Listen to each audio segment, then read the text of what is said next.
सत्य समाचार, निष्पक्ष समाचार, समाज बदल्ने हाम्रो अभियान। नमस्कार, यो हो टाइम समाचार। पहचान्ने सुरु गरौँ कोरोना अपडेट समाचारबाट। नेपालमा कोरोनाका संक्रमित घट्दै गएका छन्। स्वास्थ्य तथा जनसङ्ख्या मन्त्रालयको विवरण अनुसार मंगलबार पछिल्लो 24 घण्टामा 634 जनामा गरेको परीक्षणमा जम्मा 29 जना कोरोना संक्रमित भेटिएका हुन्। आज 23 जना संक्रमण मुक्त भएका छन्। मन्त्रालयकै विवरण अनुसार हाल देशभर जम्मा 528 जना कोरोनाका सक्रिय संक्रमित रहेका छन्। नेपालको हाल कोरोना संक्रमण मुक्त हुने दर 98.7% रहेको छ। आगामी मङ्सिर 4 गते हुने निर्वाचनका लागि जारी गरिएको आचार संहिता विपरीत मतदाताहरूलाई अवांछित रूपमा प्रलोभन दिने र प्रभावित पार्ने जस्ता गतिविधि नगर्न राजनीतिक दल तथा उम्मेदवारहरूलाई निर्वाचन आयोगले निर्देशन दिइसकेको अवस्थामा निर्वाचनको मुखमै धनुषाका एक उम्मेदवारले मतदातालाई प्रभावमा पार्ने काम गरेको पाएको छ। नेकपा एमालेका केन्द्रीय सचिव समेत रहेका धनुषाको निर्वाचन क्षेत्र नम्बर 4 को प्रतिनिधि सभा सदस्य पदका उम्मेदवार रघुवीर महासेठले साडी वितरण गरेर निर्वाचन आचार संहिताको उल्लङ्घन गरेको पाएको हो। जनकपुर धाम उपमहानगरपालिका वडा नम्बर 19 जमुनियामा मतदातालाई साडी वितरण गरे वापत महासेठले नेकपा एमाले र आफ्नो पक्षमा मतदान गर्न आग्रह गरेको स्रोतको दाबी छ। महासेठ सँगै धनुषा क्षेत्र नम्बर 4 क को प्रदेश सभा सदस्य पदका उम्मेदवार सन्तोष यादव पनि सो कार्यक्रममा उपस्थित रहेका थिए। महासेठले सोमबार पार्टी प्रवेशको नाममा 20 जनालाई एमाले भित्राउँदा केही महिलाहरूलाई भने साडी बाँडेको स्रोतको दाबी छ। अहिले जिल्लाका सबैजसो प्रतिस्पर्धी उम्मेदवारहरूले मतदाताहरूलाई प्रलोभनमा पार्न विभिन्न सामग्रीहरू बाँड्न सुरु गरेका छन्। 4-5 दिन अघिदेखि नै नगद सहित अन्य जिन्सी सामग्री मतदाताहरूलाई बाँड्न कार्यकर्ताको घर घरमा पुर्याएको बताएको छ। निर्वाचन आचार संहिता विपरीत उनले साडी बाँड्दा पनि धनुषा स्थित मुख्य निर्वाचन अधिकृतको कार्यालय भने मुखदर्शक बनेको छ। यस सम्बन्धमा निर्वाचन आचार संहिता अनुगमन अधिकारी डाक्टर वीरेन्द्र मिश्रलाई सोध्दा उनले आफूले विस्तृत बुझेर मात्र केही भन्न सक्ने प्रतिक्रिया दिएका छन्। निर्वाचन प्रचार प्रसार, आम सभा तथा जुलुसमा बालबालिकाको प्रयोग गर्न वा गराउन नहुने व्यवस्था रहे पनि धनुषा क्षेत्र नम्बर 3 मा नेकपा एमालेको तर्फबाट प्रतिनिधि सभा सदस्य पदकी उम्मेदवार जुली कुमारी महतोले घर दैलोमा बालबालिकाको प्रयोग गरेको देखिएको छ। सिराहामा बिङ्गरको ठक्करबाट एकजनाको मृत्यु भएको छ। जिल्लाको धनगढीमाई नगरपालिका 7 मा सोमबार बिङ्गरको ठक्करबाट मोटरसाइकल चालकको मृत्यु भएको छ भने एक युवती घाइते भएकी छिन्। मोटरसाइकल चालक गोलबजार नगरपालिका 12 बस्ने 22 वर्षीय अमरेश कुमार मण्डलको मृत्यु भएको हो। उपचारका क्रममा कसाहा हेल्थ केयर सिराहामा उनको मृत्यु भएको हो। यस्तै घाइते भएकी मोटरसाइकलमा पछाडि सवार 18 वर्षीय पार्वती देवी मण्डलको मेट्रो हेल्थ केयरमा उपचार भइरहेको प्रहरीले जनाएको छ। प्रदेश 201001 प 3982 नम्बरको मोटरसाइकललाई 21 5844 नम्बरको बिङ्गरले सोमबार साँझ 6:15 बजे ठक्कर दिएको थियो। निर्वाचनमा प्रयोग गर्ने गाडी भारतले नेपाललाई 200 वटा वडा सवारी साधन दिएको छ। ती सवारी साधन मंगलबार भारतीय राजदूत नवीन श्रीवास्तवले अर्थमन्त्री जनार्दन शर्मालाई हस्तान्तरण गरेका छन्। भारतले दिएको 200 सवारी साधन मध्ये 120 वटा सुरक्षा निकायले र बाँकी 80 वटा निर्वाचन आयोगले प्रयोग गर्नेछन्। अर्थमन्त्री शर्माले यी सवारी साधन सहयोग गरेकोमा भारत सरकारलाई धन्यवाद दिएका छन्। भारतीय दूतावासका अनुसार नेपाल प्रहरी र सशस्त्र प्रहरी बललाई झण्डै 2000 वटा र नेपाली सेना र निर्वाचन आयोगलाई 400 वटा गाडी हालसम्म भारतले नेपाललाई निर्वाचनको समयमा 2400 भन्दा बढी सवारी साधन उपहार दिएको छ। नेपाल विद्युतीय प्राधिकरणले आफ्नो स्वामित्वमा रहेका बिजुलीको पोलमा तानिएका केबल, टेलिभिजन, इन्टरनेट, टेलिफोनका तार तथा उपकरणहरू व्यवस्थापन गर्न सेवा प्रदायकहरूलाई 45 दिनको समय सीमा दिएको छ। प्राधिकरणले आज मंगलबार सार्वजनिक सूचना मार्फत दूरसञ्चार, केबल टिभी तथा इन्टरनेट सेवा प्रवाहका लागि बिजुलीका पोलमा राख्ने संरचनाको मापदण्ड तोक्दै त्यही अनुसार व्यवस्थापन गर्न सेवा प्रदायकहरूलाई आग्रह गरेको छ। बिजुलीको पोल प्रयोग गरी अव्यवस्थित तरिकाले तानिएको र प्रयोगमा नरहेको अनावश्यक अप्टिकल फाइबर केबल पोलमा जथाभावी झुन्डिआएका उपकरणका कारण शहरलाई कुरूप बनाएको छ। आगलगी लगायतका विद्युतीय दुर्घटनाहरू बढ्दै गएको र यसबाट प्राधिकरणले प्रवाह गरिरहेको विद्युतीय सेवामा समेत अवरोध उत्पन्न भएको छ। प्राधिकरणले अप्टिकल फाइबर केबल र विद्युतीय लाइन तथा भूसतह बीचको न्यूनतम दूरी तोकेको छ। 400 भोल्टको नाङ्गो तथा इन्सुलेटेड तार र केबल बीचको न्यूनतम दूरी क्रमशः 80 र 30 सेन्टिमिटर हुनुपर्नेछ। 11 केभी र 33 केभी लाइन र केबल बीचको न्यूनतम दूरी 2 मिटर हुनुपर्नेछ। अन्य 400 भोल्टका उपकरणहरूसँगको न्यूनतम दूरी 75 सेन्टिमिटर हुनुपर्नेछ। अप्टिकल फाइबर केबल र जमिन सतहबीच पैदल मार्गमा 2.4 मिटर र सडकमा 5.5 मिटर तोकिएको छ। न्यूनतम दूरी कायम नगरी सर्भिस केबल मार्फत ग्राहकलाई कनेक्सन दिन रोक लगाएको छ। राउटर, अप्टिकल फाइबर वितरण बक्स जस्ता उपकरणहरू पोलको एउटै मात्र भागमा क्रमैसँग मिलाएर नझर्ने नझल्किने गरी जडान गरी र सफासँग क्लिप प्रयोग गरी वायरिङ गर्नुपर्नेछ। प्रयोगमा नरहेका तार र अन्य उपकरणहरू तत्काल हटाउनु पर्नेछ। पोलहरूमा लुप बनाएर राखिएका तार तत्काल हटाउने र नयाँ तारहरू तान्दा समेत अतिरिक्त लम्बाइका लुप बनाएर पोलमा झुन्ड्याउन नपाउने व्यवस्था गरिएको छ। तारहरूलाई सडक वारपार तान्न रोक लगाइएको छ भने तानिएका केबलहरू हटाउनु पर्नेछ। तोकिएका मापदण्ड तार तथा उपकरणहरूलाई सेवा प्रदायकहरूले 45 दिनभित्रमा व्यवस्थित गरी प्राधिकरणको सम्बन्धित वितरण केन्द्रलाई जानकारी गराउनु पर्नेछ। विकासका नाममा अव्यवस्थित शहरीकरण बढिरहेका बेला नेपालमा भोलिको शहरलाई जोखिम मुक्त बनाउने अभियानमा संलग्न विभिन्न 5 देशका विज्ञको सम्मेलन सुरु भएको छ। ललितपुरमा जारी tomorrow city urban risk in transition नाम दिएको सम्मेलनमा नेपाल लगायत टर्की, केन्या, इक्वेडर र बेलायतका वैज्ञानिक सहभागी छन्। जलवायुजन्य असरका कारण निमित्तन सक्ने विभिन्न किसिमका विपदका घटनाबाट पुग्न सक्ने क्षतिको पूर्व अनुमान गरी त्यही अनुसारको व्यवस्थापनका लागि सुझाव दिने उद्देश्यका साथ वैज्ञानिकहरू नेपाल, टर्की, केन्या र इक्वेडरका केही सहरको अध्ययन अनुसन्धानमा जुटेका हुन्। 5 दिनसम्म चल्ने सम्मेलनमा विशेषज्ञहरूले आफ्नो देशमा भोलिको शहर परियोजना अन्तर्गत अध्ययनका क्रममा प्राप्त भएका उपलब्धि र चुनौतीबारे स्पष्ट पार्नेछन्।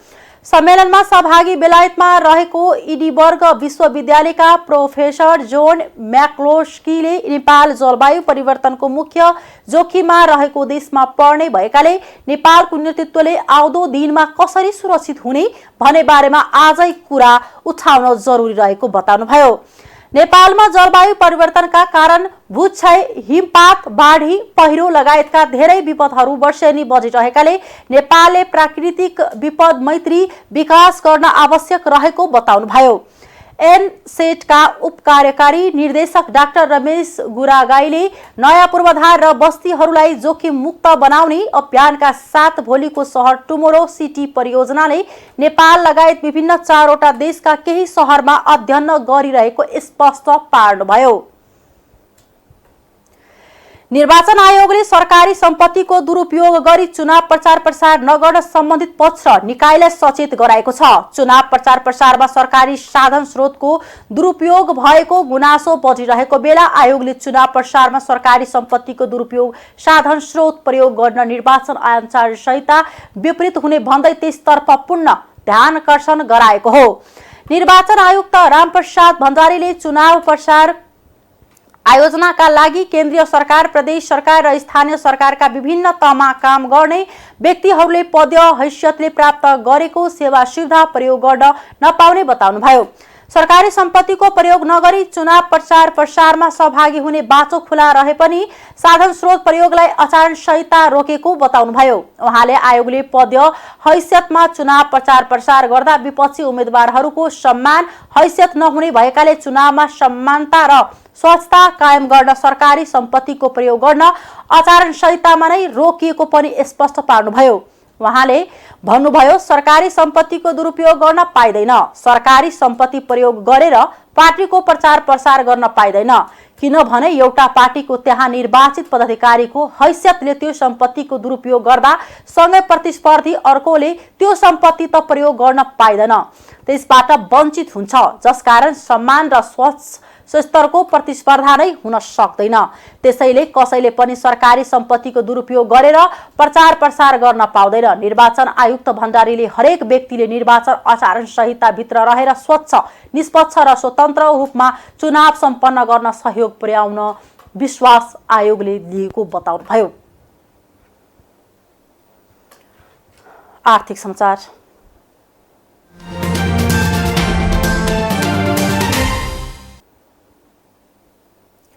विश्व बजारमा गहुँ र मकैको भाव बढेको छ। रुसले युक्रेनसँग भएको महत्त्वपूर्ण अन्न निर्यात सम्झौताबाट हात झिकेपछि विश्व कमोडिटी बजारमा गहुँ र मकै महँगिएको हो। यो सम्झौताले दुई देशबीच युद्ध जारी राख्दा कृष्ण सागर भएर अन्न निर्यातको लागि बाटो खुलेको थियो। शिकागो बोर्ड अफ ट्रेडमा गहुँको फ्युचर्स सोमबार 5.5% बढेर प्रति बसेल $8.74 पुगेको थियो। मकैको फ्युचर्स पनि प्रति सेल 2.3% बढेर $2.96 उक्लिएको थियो। विश्वको गहुँ निर्यात बजारमा युक्रेन र रुसको हिंसा झण्डै 1/3 रहेको बताइन्छ। यी दुई देश जौ, मकै, तोरीको तेल र सूर्यमुखी तेलको पनि शीर्ष 3 निर्यातकर्तामा पर्दछन्। युक्रेनले सेभास्तोपोल सहरमा ड्रोनबाट आक्रमण गरेपछि रुसले शनिबार सम्झौता अनिश्चित समयका लागि स्थगित गरेको थियो। युक्रेनले भने रुसलाई ब्ल्याकमेल गरेको अनि कपोकल्पित आतंकवादी आक्रमण सृजना गरेको आरोप लगाएको छ। गरिब देशहरूले यसअघि नै चरम भोकमरी भोगिरहेका छन्। सम्झौताबाट रुसको बहिर्गमन गरिब देशका लागि प्रलयकारी हुन सक्ने मानवीय सहायता संगठन इन्टरनेशनल रेस्क्यू कमिटीले चेतावनी दिएको छ। जुलाईमा संयुक्त राष्ट्र संघ र टर्कीको तत्परतामा युक्रेनमा थुप्रिएका अन्न सुरक्षित तवरले निर्यात कृष्ण सागर भएर निर्यात गर्न सहमति भएको थियो। यसले विश्व बजारमा आकाशीयको अन्नको मूल्य कम गर्न निकै सघाएको थियो। अमेरिकाले गहुँको निर्यात केही बढाउन सक्ने भए पनि यसले युक्रेनी आपूर्तिको भरपाई गर्न सक्दैन। यस्तो अवस्थामा विश्वभर गहुँ र मकैको भाव बढ्न अलेन बताउँछन्। यो वर्ष 34 करोड 50 लाख मानिसहरूले चरम खाद्य असुरक्षाको सामना गर्ने आईआरसीले बताएको छ। रुसले हात झिकेको भए पनि अहिलेसम्म बन्दरगाहमा अड्केर बसेका 200 भन्दा धेरै अन्न बोकेका जहाजलाई पठाउने प्रयास भइरहेको छ। सोमबार कृष्ण सागरतर्फको युक्रेनी बन्दरगाहबाट 12 वटा जहाज हिँडेका थिए। यी जहाजमा अफ्रिका, एसिया र युरोपतर्फ जाने 3,54,500 टन अन्न छन्। संयुक्त राष्ट्र संघले युक्रेन र टर्कीसँग थप 16 वटा जहाज कृष्ण सागर भएर पठाउने तयारी गरिरहेको छ। यसबारे रुसलाई पनि सूचित गरिएको छ। रुसले हात झिकेको भए पनि यो पहललाई बिउताउने कोसिस भइरहेको भए पनि यो प्रयास लामो समय चल्ने सम्भावना कम छ। अन्तर्राष्ट्रिय समाचार।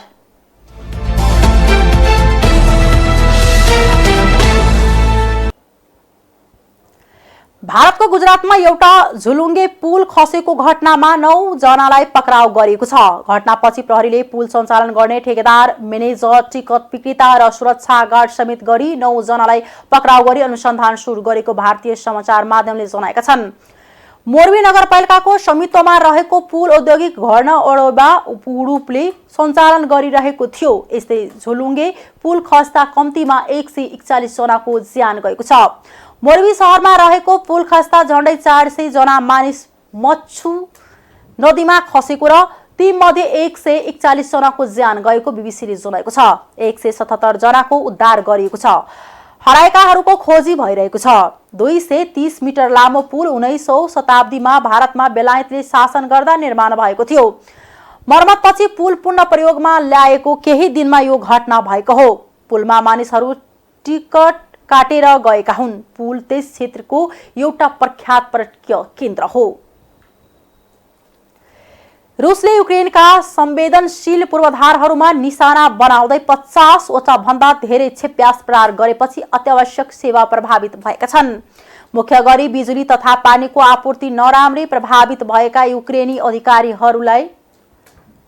अधिकारीलाई उद्धृत गरी बीबीसीले जनाएको छ। राजधानी किएभका 80% बासिन्दालाई खानेपानीको समस्या भएको छ। किएभका 3,50,000 अपार्टमेन्टमा विद्युत आपूर्ति बन्द भएको मेयर भिटाली क्लित्सकोले बताउनु भएको छ। उत्तर पूर्वी शहर खार्किभमा पनि विद्युतीय प्रणालीमा आक्रमण भएको छ।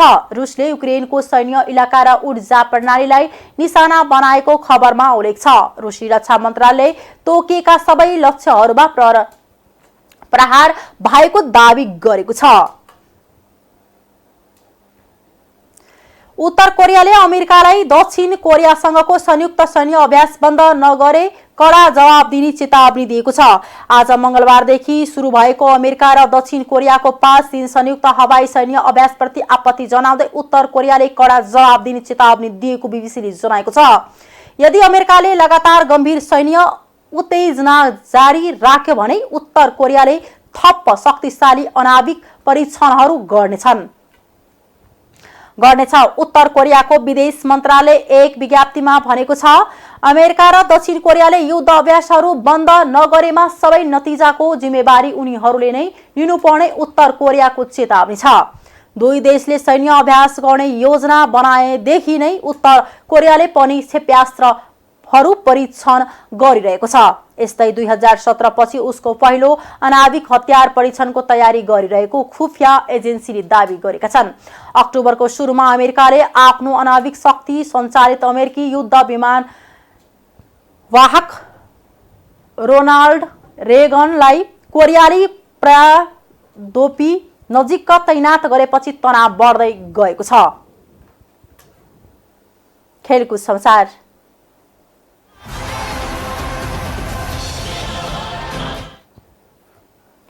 प्रधानमन्त्री कप राष्ट्रिय एक दिवसीय क्रिकेटमा विभागीय टोली एपीएफले लगातार दोस्रो जित निकाल्ने क्रममा मंगलबार सुदूरपश्चिमलाई 10 विकेटले पराजित गरेको छ। मूल पानी मैदानमा भएको खेलमा सुदूरपश्चिमले दिएको 68 रनको झिनो लक्ष्य एपीएफले 11.2 ओभरमा बिना क्षति पूरा गरेको हो। एपीएफका ओपनद्वय आसिफ शेखले 32 बलमा 42 र प्रदीप एरीले 36 बलमा 25 रनको अविजित पारी खेल। यसअघि टस हारेर ब्याटिङ गरेको सुदूरपश्चिम 43 ओभरमा 67 रनमै अल आउट भएको थियो। उसका लागि कप्तान राजु रिजालले सर्वाधिक 24 रन बनाए। अन्य कुनै ब्याटरले दोहोरो अङ्कमा रन बनाउन सकेनन्। एपीएफका लागि बायाँ-हाते अनुभवी स्पिनर भुवन कार्कीले सर्वाधिक 4 विकेट लिए। उनले 9 ओभरमा 1 मेडन राख्दै 22 रन खर्चे। कमल एरी र मौसम ढकालले सम्मान 2 विकेट लिए। प्रधानमन्त्री कपको समूह ए मा रहेको एपीएफको यो लगातार दोस्रो जित हो। यसअघि पहिलो खेलमा उसले अर्को विभागीय टोली त्रिभुवन आर्मीलाई 56 रनले हराएको थियो। नेपालले संयुक्त अरब इमिरेट्स यूएई सँग 3 खेलको एक दिवसीय अन्तर्राष्ट्रिय क्रिकेट श्रृङ्खला खेल्ने भएको छ। सबै खेल त्रिवी क्रिकेट मैदान कीर्तिपुरमा हुने नेपाल क्रिकेट संघ क्यानले सोमबार विज्ञप्ति निकालेर जानकारी दिएको छ। नेपाल र यूएई बीचको पहिलो एक दिवसीय नोभेम्बर 14 मा हुने तालिका छ। यस्तै दोस्रो खेल नोभेम्बर 16 मा र तेस्रो तथा अन्तिम खेल नोभेम्बर 18 मा हुने क्यानले जनाएको छ। सबै खेल बिहान 9 बजेपछि सुरु हुनेछ। हस्, अहिलेको लागि टाइम समाचार यति नै। हेर्दै गर्नुहोला टाइम्स टेलिभिजन। नमस्कार।